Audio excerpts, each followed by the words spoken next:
Okay guys, അപ്പം ഇന്ന് നമ്മൾ പറയാൻ പോകുന്നത്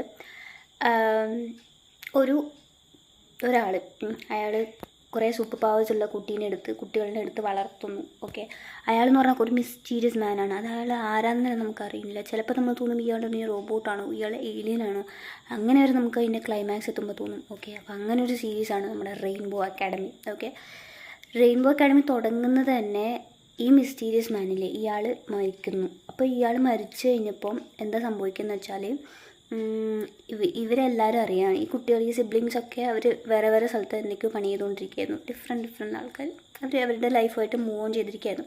അപ്പോൾ ഇയാൾ മരിച്ചു എന്ന് അറിഞ്ഞപ്പോൾ എന്ത് ചെയ്യാണ്, എല്ലാവരും കൂടെ ഒന്ന് റീജോയിൻ ചെയ്യാണ് ഇവരുടെ ആ ഒരു വീട്ടിൽ. അതാണ് സംഭവം. അപ്പോഴാണ് ഇവർ മനസ്സിലാക്കുന്നത് ലോകം അവസാനിക്കാൻ പോവുകയാണ് എന്നുള്ളത്.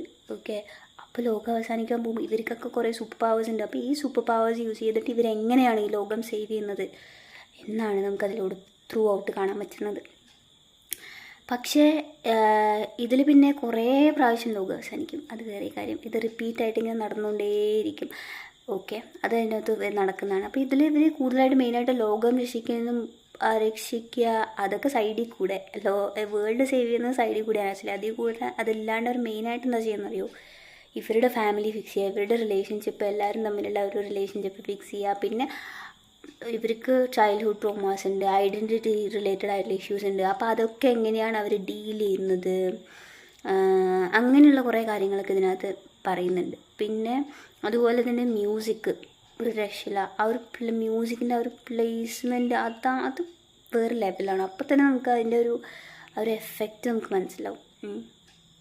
പിന്നെ കുറേ ഡാർക്ക് ഹ്യൂമേഴ്സും അതുകൊണ്ട് ഫില്ലാണിത്. അപ്പോൾ അങ്ങനെയൊക്കെയുള്ളൊരു സീരീസാണ്. ഓക്കെ, പിന്നെ ഇപ്പോൾ നിങ്ങൾ ഇങ്ങനെ കണ്ടിന്യൂസ് ആയിട്ടൊരു സീരീസ് കാണാൻ ഇഷ്ടമുള്ള ഒരാളാണ്, ഇത് ഫ്രം ദ ബിഗിനിങ് അങ്ങനെ ഒരു ഫ്ലോയിൽ പോകാൻ ഇഷ്ടമുള്ള ആളാണ്, അല്ലെങ്കിൽ ഓവർ പ്ലോട്ട് ട്വിസ്റ്റുകൾ, അല്ലെങ്കിൽ നിങ്ങൾക്ക് കുറേ ടൈം ട്രാവൽ എന്ന് പറയുമ്പോൾ തന്നെ നമുക്ക് ഓർക്കാം. ഇപ്പോൾ ഒരു എപ്പിസോഡിൻ്റെ പകുതിയൊക്കെ കറൻ്റ്ലി ഇപ്പോൾ എന്താ നടക്കുന്നത് അതായിരിക്കും. പെട്ടെന്നായിരിക്കും അവർ കുറേ വർഷങ്ങൾക്ക് മുന്നേ ഉള്ള പാസ്റ്റിലെ കാര്യങ്ങളൊക്കെ പറയാം. അപ്പോൾ അങ്ങനെ പെട്ടെന്ന് അങ്ങനെ കുറച്ച് പ്ലോട്ട് ഇങ്ങനെ മാറിക്കൊണ്ടിരിക്കും. ഓക്കെ, അപ്പോൾ അതൊന്നും ഇഷ്ടമല്ല എന്നുണ്ടെങ്കിൽ നിങ്ങൾക്ക് ഇത് ഇഷ്ടാവില്ല. ഓക്കെ, അങ്ങനെയാണെങ്കിൽ നിങ്ങളത് കാണാൻ നിൽക്കണ്ട. കുറച്ച് ചില സമയത്ത് നമുക്കൊരു ക്ലാരിറ്റി ഒന്നും കിട്ടിയെന്ന് വരില്ല. ഓക്കെ, പക്ഷേ മൊത്തത്തിൽ എന്താ പറയുക, കുറേ ആക്ഷൻസും അതുപോലെ ഇങ്ങനെ പവർ കാണിക്കുന്നതും ആ ഒരു ആറ്റിറ്റ്യൂഡും ഓറയും അങ്ങനെയൊക്കെയാണ് മെയിനായിട്ട്. പിന്നെ ഇതിൽ മെയിനായിട്ടുള്ള ഒരു ക്യാരക്ടർ എന്ന് പറയുന്നത് 5 ആണ്. ഇവർ മെയിനായിട്ട് എല്ലാവരെയും നമ്പേഴ്സ് വെച്ചിട്ടാണ് വിളിക്കുന്നത്. ഓക്കെ, അതിൽ 5 ആണ് ജീനിയസ് ആയിട്ടുള്ള ഒരാൾ. അവൻ എന്ന് പറഞ്ഞാൽ ടൈം ട്രാവലൊക്കെ ചെയ്തിട്ട് വന്നുകൊണ്ടാണ്. അപ്പോൾ മെയിനായിട്ടൊരു ലീഡർ പോലെയുള്ള ഒരാളാണ് 5.